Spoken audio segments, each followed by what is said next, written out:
Hello, welcome to News Now on TV360. I am Fidelia Aguncha.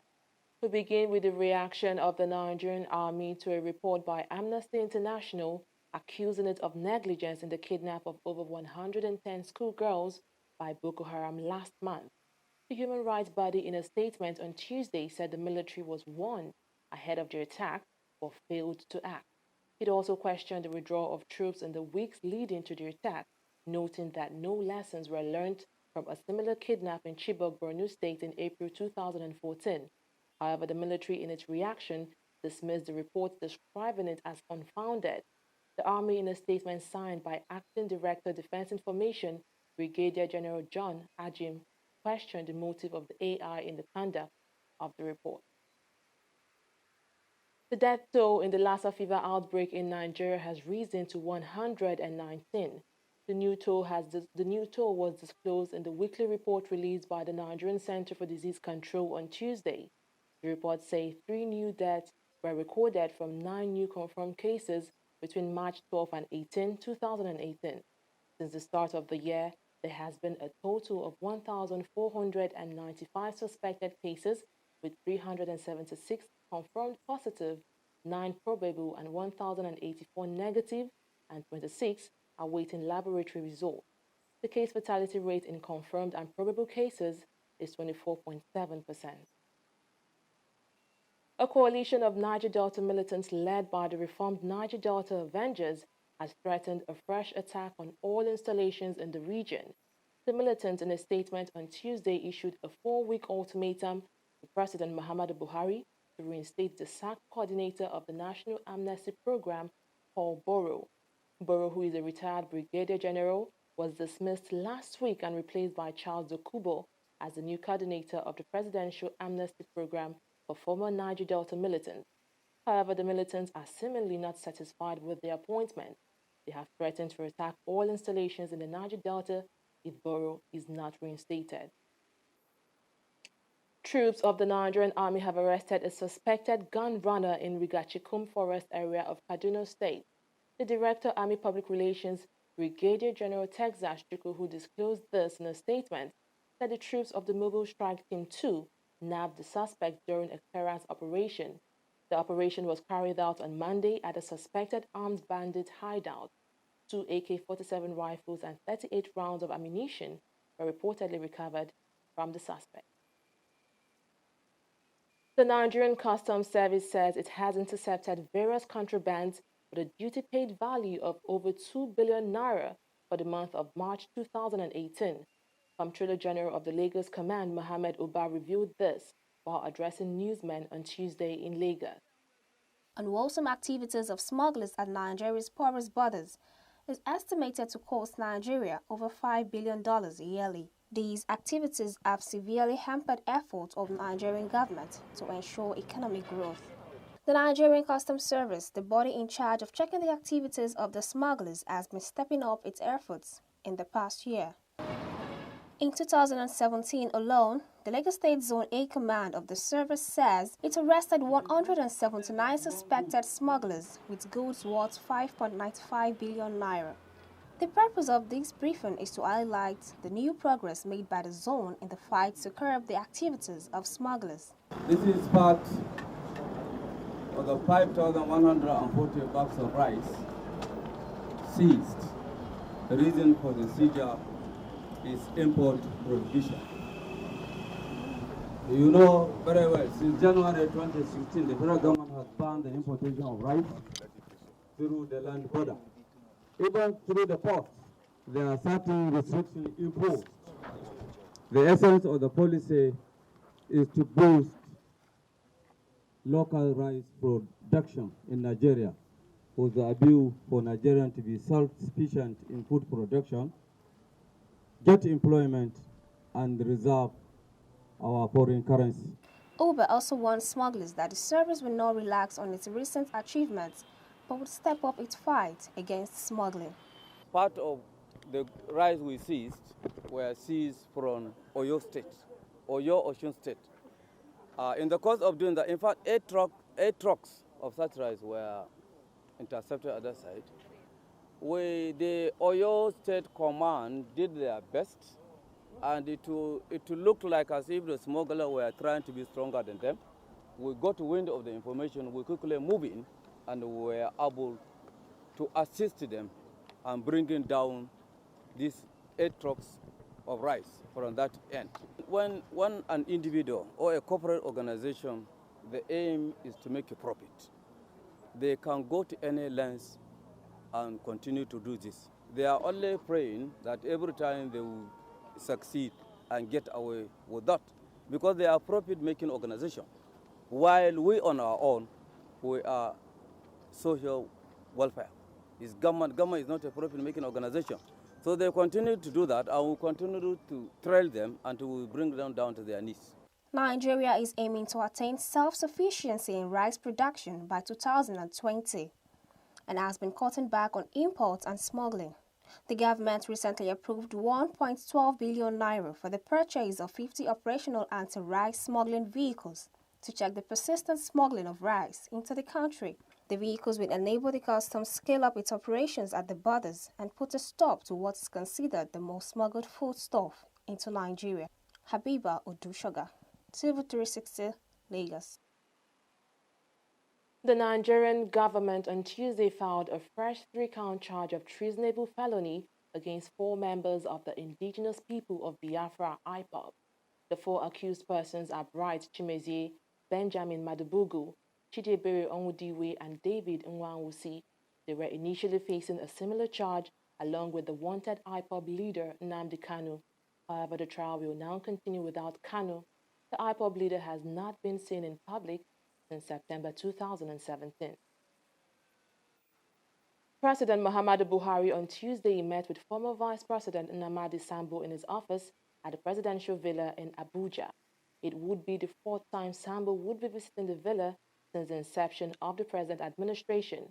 He had previously met with the president once, attended the 2015 Independence Anniversary celebration before meeting with Vice President Yemi Osinbajo in the villa on 2 separate occasions. Sambo declined to speak to State House correspondents on the outcome of the recent meeting.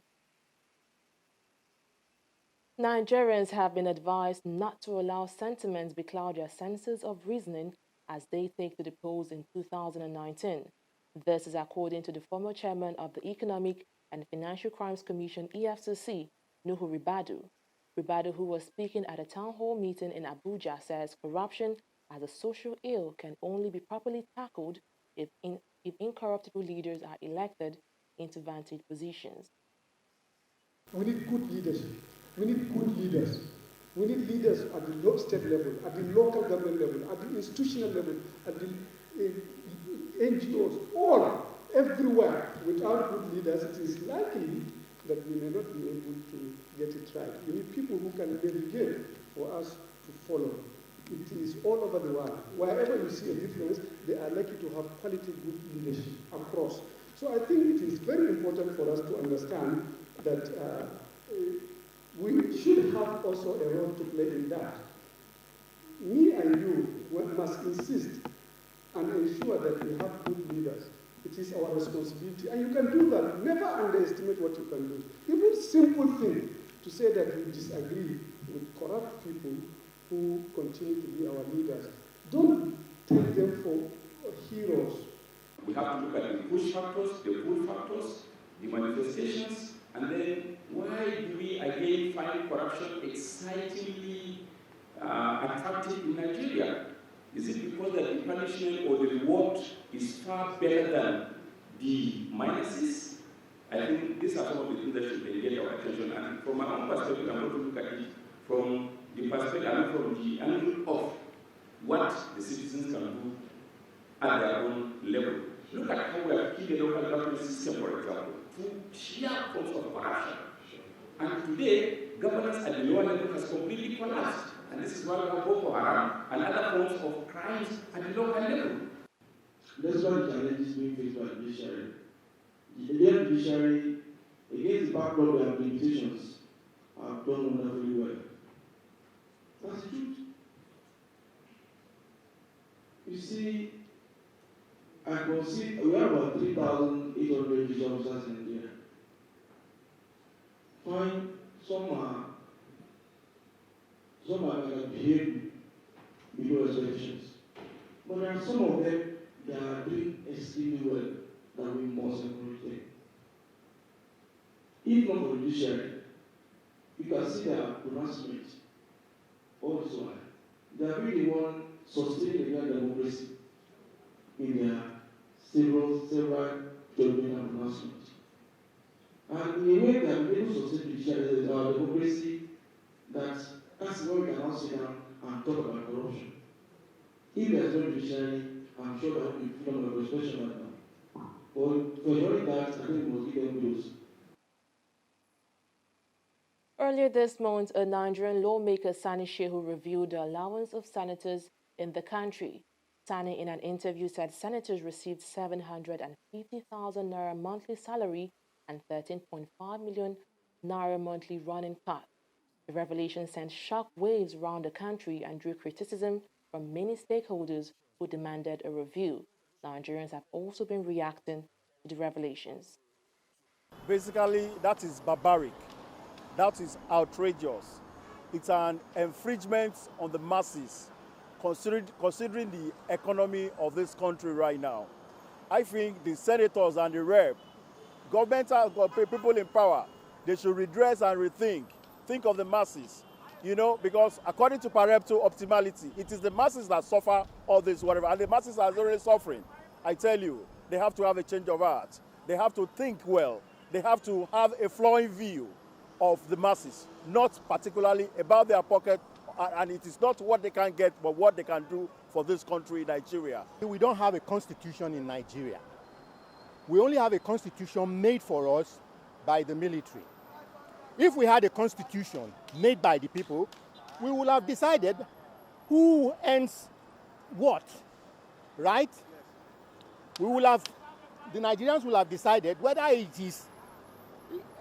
is right for some people to earn that much of money, or whether they should actually earn above what the president, what the statutory salaries should be. But once we don't have that, anybody can earn anything, because the whole constitution was not made by Nigerians. The first thing that has to be done is that we have to restructure. We must have a constitution that represents the will of the people. Are they working for themselves or they are working for the country? That's number one question. They are there to do some things, some duties for the country to be what? To be at least stabilized within people living in the country. So why are they increasing their own whatever salary they call it and leaving people who voted them in?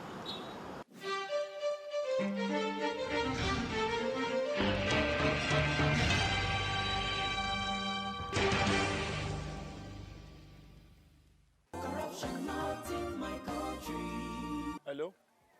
Yeah, I found your wallet in front of a supermarket. Meet me at Apple Junction. Yes, I'll be waiting for you. Now we find out. Two of us. Thank you very much, officer. It's surprising that men like you still exist in the police force. Yes, so... Oh, yes. This is just a token of my appreciation. Oh, no, you don't need to do this. We are only doing our job. Thank you very much. God bless you. You're welcome. Now I know police is really my friend. Yes. Friend. Hey. Okay, which came up with this one? I don't understand. You know your problem. You are greedy. I'm a policeman who is doing his job. All forms of corruption in the force. Not in my country. Corruption not in my country.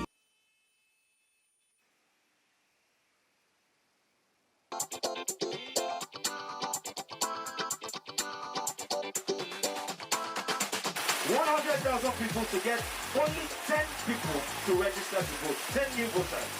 Each of us standing here today, when you get back home, when you get to your place of work, your school, try and get 10 new people that do not have their PVC to register to vote. We're going to take on our website onevoice.ng,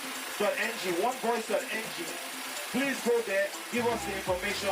If you get 10 people to vote, then you're amongst us.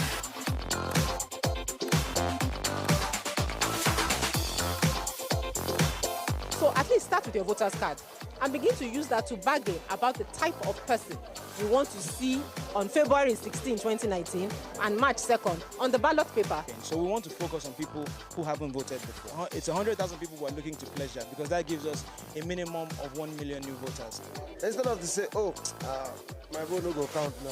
Try vote first, maybe see whether it will count, you know.